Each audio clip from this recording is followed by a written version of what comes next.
आचार्यवर्य श्री हरिव्यास देवाचार्य जी। जय जय श्री हरिव्यास जू रसिकन हित अवतार, महावाणी रच सबनी को उपदेस्यो सुखसार। परिचय। आप इस परंपरा में 35वीं संख्या में आचार्य पीठासीन थे। आपके भी संस्कृत एवं ब्रजभाषा में विरचित अनेक ग्रंथ हैं। उनमें संस्कृत में सिद्धांत रत्नांजलि परम प्रसिद्ध है। यह ग्रंथ श्री भगवान निम्बारक कृत वेदांत कामधेनु 10 श्लोकी के व्याख्या रूप में है। ब्रजभाषा में महावाणी प्रधान ग्रंथ है। यह रस ग्रंथों में सर्वोत्कृष्ट माना जाता है। यह महावाणी श्री भट्ट देवाचार्य जी कृत श्रीयुगल शतक का मानव बृहद भाष्य ही है। श्री हरिव्यास देवाचार्य जी महाराज विशेषतः मथुरापुरी स्थित नाल टीला पर निवास किया करते थे। अधिक समय तो आप लोक कल्याणार्थ भ्रमण में ही रहा करते थे। भ्रमण काल में वैष्णव धर्म का आपने सर्वाधिक प्रचार प्रसार किया। सर्वत्र वैष्णव धर्म की जय विजयंती फहराई। श्री सर्वेश्वर प्रभु की राजभोग सेवा के पश्चात स्थान पर या भ्रमण काल में सर्वत्र वैष्णव सेवा भी मुख्यतया आपके यहाँ वृहद रूप से हुआ करती थी। शरणागत जनों को जहाँ तहाँ पंच संस्कार पूर्वक वैष्णवी दीक्षा देकर परमार्थ की ओर अग्रसर करते हुए भगवत भक्ति का प्रचार करना ही आपका मुख्य लक्ष्य था।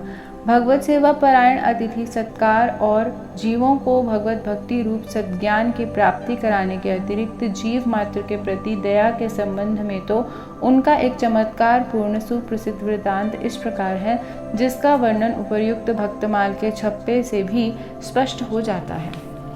एक बार आप संत मंडली सहित भ्रमण करते हुए चटथावल नामक ग्राम में, जो कि कश्मीर जम्मू के सन्निकट पहुँचे, वहाँ एक बहुत सुंदर बाग और उसके समीप एक देवी का मठ था। जल जंगल की सुविधा देख आप एकांत में वहीं ठहर गए। थोड़ी देर पश्चात क्या देखते हैं कि देवी के मठ में पशु बलि, बकरे की बलिदान की तैयारी हो रही है। यह देखकर आपको बड़ी ग्लानि हुई और संत मंडली सहित आपने उस दिन भोजन नहीं पाया। यह भागवत अपराध देवी से सहन नहीं हुआ। देवी ने स्वयं आचार्य श्री की सेवा में पहुंच भोजन करने की प्रार्थना की तथा महाराज श्री से कन्या का स्वरूप धारण कर वैष्णवी दीक्षा ग्रहण कर वहां के मुखिया जागीरदार को भी ग्राम सहित आचार्य श्री का शिष्य बनवाकर वैष्णवी दीक्षा दिलवाई और सदा के लिए अपने यहाँ पशु बलि का निषेध कर मिष्ठान प्रसाद बनवाकर नैवेद्य लगाने का आदेश दिया।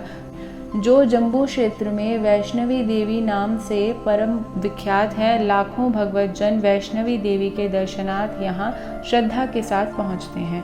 शिष्य परंपरा। श्री रसिक राजराजेश्वर महावाणीकार नित्य निकुंजेश्वर युगल किशोर श्री श्यामा श्याम की नित्य विहारमयी लीलाओं के उज्ज्वल रसोपासक, प्रबल प्रतापी, परम यशस्वी, ख्यातनामा, अनंत श्री विभूषित जगत गुरु श्री निम्बारकाचार्य रसिक राजराजेश्वर श्री हरिव्यास देवाचार्य जी महाराज के मुख्यतः 12.5 शिष्य थे, जिनमें आधे में श्री वैष्णवी देवी थी। इनमें आचार्य पीठ पर आचार्य श्री ने शिष्य परिकर में अपने कृपा पात्र श्री परशुराम देवाचार्य जी महाराज को ही अभिषिक्त किया। साथ ही अपनी निजी सेवा पूर्वाचार्यों द्वारा परंपरागत श्री संकादिक संसेव्य शालग्राम विग्रह स्वरूप ठाकुर श्री सर्वेश्वर प्रभु आराध्य देव की सेवा भी प्रदान की। तत्पश्चात अन्य शिष्यों ने भी अपने प्रखर वैदुष्य दिव्य प्रतिभा तथा त्याग तपस्या द्वारा भक्ति का प्रचार प्रसार करते हुए जहाँ तहाँ मठ मंदिरों की संस्थापना की, जो संप्रदाय में परम प्रसिद्ध हैं। वे भी बड़े बड़े विशाल मठ मंदिर अति दर्शनीय हैं। इस प्रकार श्री हरिव्यास देवाचार्य जी महाराज एवं उनके शिष्य परिशिष्यों द्वारा भारत में सर्वत्र भक्ति पूर्ण वैष्णव धर्म का बहुत ही सुंदर प्रचार प्रसार हुआ। आचार्यवर्य श्री हरिव्यास देवाचार्य जी महाराज के 12.5 शिष्यों का नामोल्लेख अनंत श्री विभूषित जगत गुरु श्री निम्बारकाचार्य श्री नारायण देवाचार्य जी महाराज ने स्वनिर्मित श्री आचार्य चरितम नामक ग्रंथ में 14वें विश्राम के अंत में श्लोक संख्या 43 के अंतर्गत किया है। आपसे भी पूर्व स्वामी श्री रूप रसिक देव जी महाराज ने अपने स्वरचित श्री हरिव्यास यशामृत ग्रंथ में भी 12.5 शिष्यों का उल्लेख किया है। उक्त ग्रंथ में श्री परशुराम देवाचार्य जी महाराज को ही अखिल भारतीय श्री निम्बारकाचार्य पीठ पर श्री संकादिक संसेव्य श्री सर्वेश्वर प्रभु सेवा सहित समासीन होने का स्पष्ट भाव वर्णित किया हुआ है। आचार्य प्रवर श्री हरिव्यास देवाचार्य जी महाराज ने श्री परशुराम देवाचार्य जी को ही श्री निम्बार्काचार्य पीठ के आचार्य पद पर सुशोभित किया, जिसके अति प्राचीन अर्वाचीन अनेकानेक प्रमाण विद्यमान हैं। विस्तार भय से यहाँ उद्धृत करना उपयुक्त नहीं समझा गया।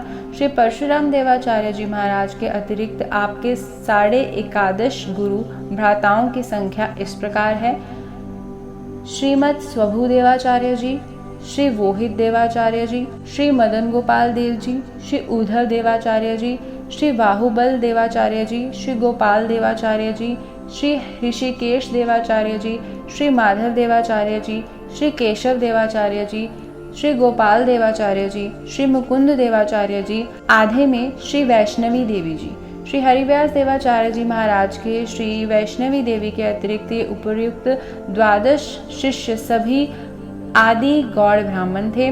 श्री हरिव्यास यशामृत ग्रंथ के प्रणेता स्वामी श्री रूप रसिक देव जी भी इन्हीं आचार्य वर्ग के कृपा पात्र शिष्य थे, जिन्होंने और भी ग्रंथों की सरस और प्रामाणिक रचना की है।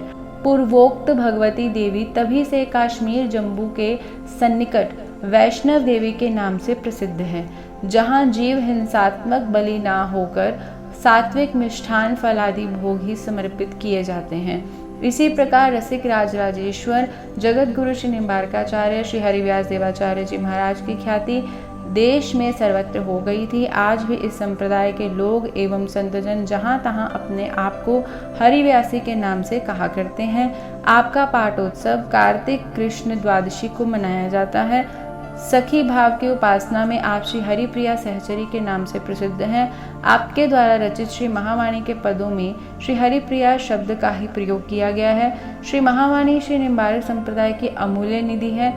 इसमें आपने श्री प्रिया प्रीतम की नित्य निकुंज उपासना में सखी भाव को ही मान्यता प्रदान की है, जैसे प्रातः काल ही उठ के धार सखी को भाव, जाय मिली निज रूप में या को यही उपाव।